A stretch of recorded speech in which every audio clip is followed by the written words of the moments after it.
बाळकूम येथील श्री साईबाबा मंदिराचा 26वा वर्धापन दिन अतिशय उत्साहात आणि भक्तिमय वातावरणात संपन्न झाला। श्री जयराम भोईर आणि श्री संजय भोईर यांच्या पुढाकाराने या साईबाबा मंदिराचा हा 26वा वर्धापन दिवस अतिशय उत्सुकतेने संपन्न झाला। श्री साईबाबा मंदिर ट्रस्टच्या वतीने दरवर्षीप्रमाणे यंदा देखील विविध धार्मिक आणि सांस्कृतिक कार्यक्रमांचं आयोजन करण्यात आलं।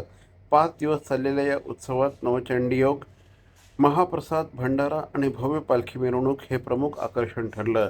या पालखी मिरवणुकीमध्ये वारकरी संप्रदाय, बेंजो पथक, ब्रास बँड तसंच विविध समाज बांधवांचा सहभाग होता। संपूर्ण परिसराला यामुळे जत्रेचं स्वरूप प्राप्त झालं होतं। या सोहळ्याला उपमुख्यमंत्री श्री एकनाथ शिंदे, महापौर शर्मिला पिंपळकर त्याचप्रमाणे इतर अनेक मान्यवरांनी भेट दिली। साईबाबाच्या पालखीचा सोहळा आता सुरू होत आहे।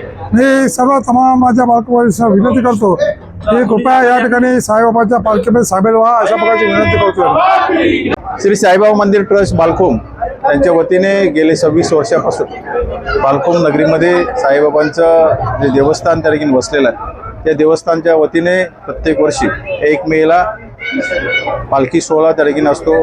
वर्धापन दिन सोहळा त्या ठिकाणी आम्ही साजरा केला जातो आणि गेले 5 दिवस या सोहळा त्या ठिकाणी साजरा केला जातो। गेल्या वर्षी बाबांच्या ओरिजिनल जे चर्मपादुका त्या ठिकाणी होत्या शिर्डी संस्थांच्या, त्याही त्या ठिकाणी गेल्या वर्षी आल्या होत्या आणि बाबांचं महिमा त्या ठिकाणी आहे या भागात आणि या संपूर्ण ठाणे शहरात, ठाणे जिल्ह्यात या मंदिराचं त्या ठिकाणी महिमा त्या ठिकाणी आहे आणि ह्याच्यातनं गोरगरीब जनतेला त्या ठिकाणी आम्ही नेहमी सहकार्य करत आलेलो आहोत या ट्रस्टच्या वतीने।